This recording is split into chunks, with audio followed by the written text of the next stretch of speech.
Hi guys, who got ready to love? So we start out with the eliminations from last week, and Cornelius is basically eliminated. But remember last week I was like, you think this lady Camille is gonna leave with him? And she did. She left. But Cornelius' face was like, damn, I thought I was about to be free. How did this happen? And he's like, he regrets not making connections with other people, as he should, because I'm like, why did this lady pick you, tie you down without your consent? That is crazy. But they leave together. Phil and Shiloh are connecting, but Phil is full of crap. You could tell that he's just playing around. He's not gonna be with any of these women. I feel like a bunch of the men are like doing the same thing. They're just playing games. They don't want to be kicked off, but they don't want to like commit to any of the women. So she's asking him questions, which he nicely evades by giving her a kiss. And even she was like, that wasn't an answer, but okay. And she's like, whatever. Then Asia and Dante connect. They're kind of like feeling themselves after the massage.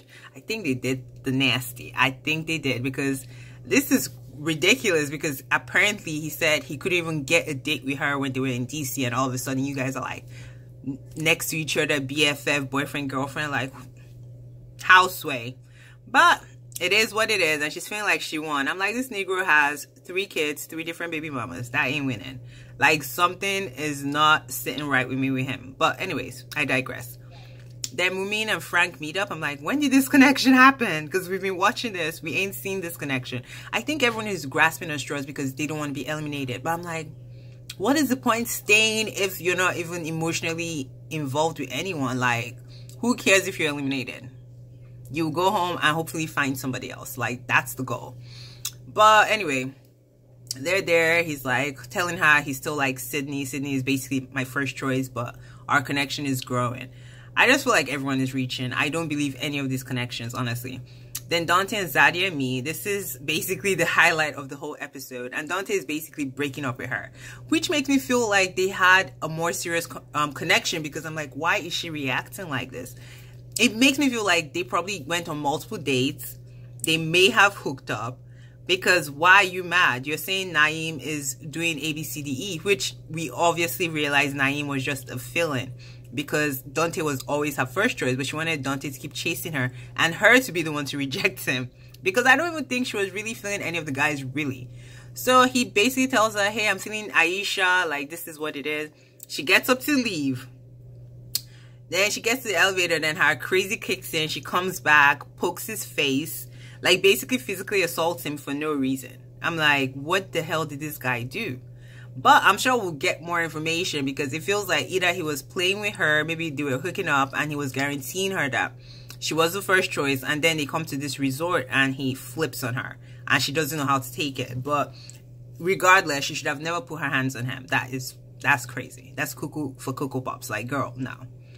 So we see Zadia in the confessional calling Aisha dumb, that she talks and nobody really cares what she's saying. Like, she just talks, basically she rambles, which I don't know, but that was shady as hell. Then Sabrina and Walter meet up. Walter, and they look good together, but like I said, none of these couples are going to make it. Sabrina reveals that Walter basically doesn't check on her. It's like, how is this your best connection and you don't even check on her? You don't call, you don't text, you don't, nothing. They're all faking it, you guys. They are all faking it. It's ridiculous. Then Phil and Sydney go on a date. Sydney gives me DTF vibes. I don't know what it is. It's always super hypersexual, and I guess that's okay, but it's just weird. But anyways, they're dating. He's like basically feeling her, and he knows Frank is basically a first choice, but he's trying to put himself in the player's mode, because I don't think Phil is feeling any of these people. I think he wants to smash and pass. That is the vibe Phil gives me. So they end their date with the kiss, and I was just like, okay, whatever. So we go to deliberation, and everybody's basically like, Mumina and Zadia have to go. And they talk about her physically assaulting Dante, which obviously is crazy. And even the guy, what's his name, is telling Naeem, how do you feel about it? It seems like she's really into Dante and you were just like second fiddle.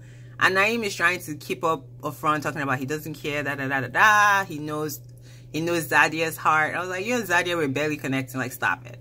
But she gets eliminated. Then Naeem meets with the guy, the counselor, basically, and tells him since she's gone, I don't have any connections. I don't feel like faking it, so I'm gonna go ahead and bow out. And I was like, well, that makes sense.